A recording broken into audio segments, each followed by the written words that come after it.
হযরত মুসা নবী আল্লাহর জন্য আল্লাহর কাছে দোয়া করতেছে, এলাকায় বৃষ্টি নাই, খাই খাই রৌদ্র, মাটি চিরে চৌচির হয়ে গেছে, ফসল মরিয়া চৌচির হইতেছে, মৃত পায়, একটা ফসল টিকে নাই, সব মৃত পায়, পশুগুলি খাদ্য অভাবে জীর্ণ শীর্ণ হয়ে গেছে, বৃষ্টির আসল প্রয়োজন। জনগণকে সঙ্গে নিয়ে হযরত মুসা নবী মাঠে যায়, নামাজের জন্য গেলেন, যার নাম ইস্তেসকার নামাজ। ইস্তেসকার নামাজ পড়ে দোয়া করে, আল্লাহ বৃষ্টি দাও। একদিন দোয়া করে বৃষ্টি নাই, 2 দিন দোয়া করে বৃষ্টি নাই, নবীর দোয়া কবুল হইতেছে না। 3 দিনের দিন নবী দোয়া করা শুরু করছে, আল্লাহ বৃষ্টি দাও, আল্লাহ এলাকা খা রৌদ্র হয়ে গেছে, সকলে না খায় মরা শুরু হলো, পাখিগুলি সব পানি অভাবে কিচির বিচির করে, পানি নাই, কোথায় পানি নাই, আল্লাহ বৃষ্টির পানি দিয়া, রহমতের পানি দিয়ে সাহায্য করো আল্লাহ। এই 3য় দিন যখন দোয়া করে, জিবরিল আমিন আসে বলে, মুসা নবী আপনি হাত নামান, একটা কথা আছে। কথা হাত নামালেন, কথা শুরু হলো হযরত জিবরিলের সঙ্গে, বলে হুজুর, ও আল্লাহ নবী মুসা, এই আপনার জনগণের ভিতরে একজন সুদখোর আছে। কি আছে? এটা আসতে বলে, আরো জোরে কর, আর একবার বলে, হুজুর ওই লোকটাকে বের করে দেন। তাফসীর কারকগণ আর একভাবে লিখেছেন, একজন জিনাকার আছে, একজন মদখোর আছে। যে কোনো একটা লোককে উল্লেখ করে বলেন যে, আল্লাহ হে নবী মুসা, আপনার উম্মতের ভিতরে একজন সুদখোর আছে, একজন ঘুষখোর আছে।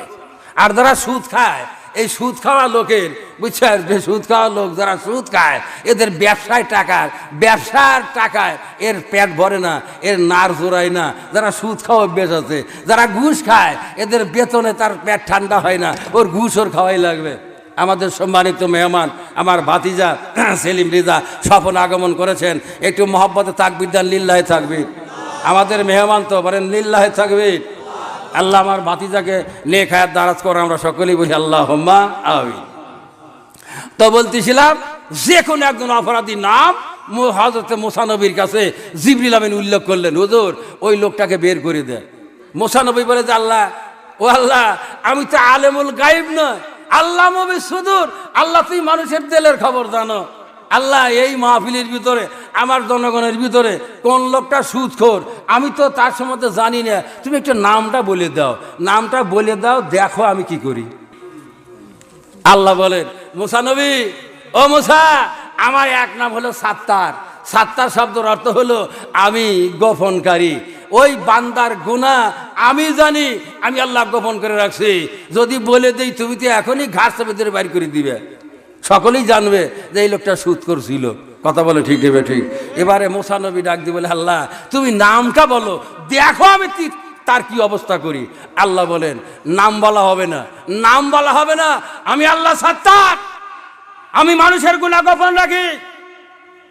দুনিয়ার ভিতরেও যারা গুনাহকে গোপন রাখবে, কারো কাছে বলা বলি করবে না, একেবারে আনন্দে ঠেলায় একজন বন্ধুর কাছে আলাপ গল্প করলো যে আমি 3 বোতল মদ খাইছিলাম। এই গুনাহটা দুনিয়ার কেউ দেখে নাই আল্লাহ ছাড়া। বন্ধু বান্ধব নিয়ে খাইছিলে, এলাকার একজন বন্ধুর কাছে তুমি ঘোষণা করে দিলে 3 বোতল মদ খাইছিলাম, একদিন ব্যবসা করেছিলাম। আল্লাহ কয়, দাঁড়া, আমার কাছে মাফ চাইলে 3 বোতল মদ খাওয়ার গুনাহ আমার কাছে চাইলে আমি গোপনে গোপনে মাফ করে দিতে পারতাম, আমি আল্লাহ দিতে পারি, ক্ষমতা আমার আছে। ইন্নাল্লাহ আলা কুল্লি শাইইন কাদির, যেই সাক্ষী করলে এটা আর মাফ হবে না। আমি কি আপনাদের বোঝাতে পারতেছি বাবা? একটু জোরে বলে, করছেন আল্লাহর কাছে গোপনে মাফ চাই নিবেন, বাস, ওকে, দ্যাটস ওকে। আল্লাহ চাহে তো ইন্নাল্লাহ আলা কুল্লি শাইইন কাদির, আল্লাহ ইয়াগফিরুল মান ইয়াশা ওয়া ইউআযযিবু মান ইয়াশা। সংক্ষেপ করে বলি, আল্লাহ বলেন, মুসা নবী, আমি আমার আর এক নাম সাত্তার, এই জন্য আমি মানুষের গুনাহ গোপন রাখি। এ ক্ষমতা আমার আল্লাহ পাকের আছে। এখন যদি প্রকাশ করি, সব মানুষ জানা দাবি হবে ওই লোকটা এমন গুনাহগার। সুতরাং গুনাহগার বলে তারে ধিক্কার দিবে পরবর্তীতে, এই তোর জন্য 2 বার করে দোয়া কবুল হয় নাই, কপাল পোড়া, তুই থেকে আমাদের দোয়া কবুল হয় নাই, মুসা নবী দোয়া কবুল হয় নাই, তিরস্কার সারা জীবন পাবে। এবার আল্লাহ পাক বলেন, মুসা নবী তার নামটা বলা হবে না, একটা কাজ করো, এখানে যারা আছে, তোমার সামনে যারা বসে আছে, সবাইকে নিয়ে তওবা ইস্তেগফার পড়ো, তুবু ইলাল্লাহি তাওবাতান নাসুহা, কায় মনোবাক্যে আল্লাহর কাছে তওবা করো, তওবা করার সাথে সাথে দোয়া করো, আমি আল্লাহ তোমার ডাকে সাড়া দেব। জোরে কান মারহাবা। কথাটা একটু বোঝার চেষ্টা করেন। আমরা পীর সাহেব ডেকে নিয়ে আসা ভারতের পীর অথবা আমাদের দেশে বড় একজন আলেমের দিন, বিখ্যাত আলেমের দিন, যার ভিজিট হলে 1-1.5 লাখ টাকা, হেলিকপ্টার ছাড়া উনি আসেন না, এমন একজন আলেম আইনিয়া উনি একেবারে 60 একটা পাগড়ি ছাড়ি দিয়া বলে যে এই পাগড়ি ধরেন, আর যারা পাগড়ি ধরে লাগল পাচ্ছেন না একের পর এক জামা কোনা কোনা ধরেন, গায়ে হাত দিয়ে সেলসেলা বজায় রাখেন, তওবা পড়তে তুবু ইলাল্লাহি তাওবাতান হলো আস্তাগফিরুল্লাহ রাব্বি মিন কুল্লি জামবি ওয়া তুবু ইলাই ওয়ালা হাওলা ওয়ালা কুওয়াতা ইল্লা বিল্লাহিল আলিয়্যিল আযীম। একেবারে কায়মনের বাক্যে ওই মাহফিলে যত মানুষ ছিল গোষ্ঠী ধরিয়া উনিও পড়ল, গোষ্ঠী ধরে সকলে তওবা পড়লাম। এই তওবা পড়ার পরে বাড়িতে গিয়া আগে যা করতাম তাই করতেছি। এই তওবার 1 পয়সার দাম, জোরে বলেন দাম।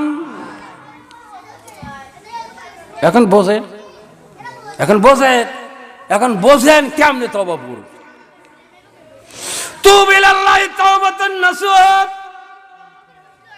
তওবা করো আমি আল্লাহ পাকের দরবারে। মূলতই তওবা করো, যা করেছো আর করবে না। নিজে অন্যায় করেছো, যেই অন্যায়টাই তোমার দ্বারা সম্ভব আর জীবনে হবে না, ওই গুনাহটা তোমার ছেলের মাধ্যমে করায়ও না।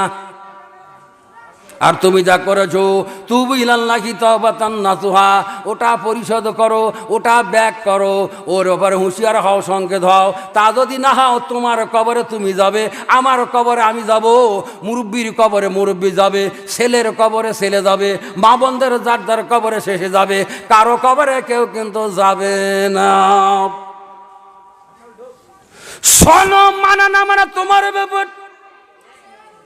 তুবু ইলাল্লাহি তাওবাতান নাসুহা। আল্লাহর নবী মুসা আলাইহিস সালাতু সাল্লাম সবাইকে নিয়ে কায়মন বাক্যে যখন তওবা করলেন, তুবু ইলাল্লাহি তাওবাতান নাসুহা, পাগড়ি ধরার দরকার নাই, আপনি নির্জনে বসে বসে আল্লাহ পাকের দরবারে কাঁদবেন, বলবেন আল্লাহ ওই অন্যায় করেছি, ওই অন্যায় করেছি, খোঁটা দিয়ে দিয়া উল্লেখ করে করে আপনি নিজে আল্লাহ পাকের দরবারে রিপোর্ট পেশ করবেন, আল্লাহ পাক এই গুনাহ করেছি, সেই গুনাহগুলি করেছি, জীবনে আর করব না। এরকম তওবা যদি করতে পারেন জীবনে, আমার আল্লাহ চায় তো সব গুনাহ মাফ। জয় কান মারহাবা।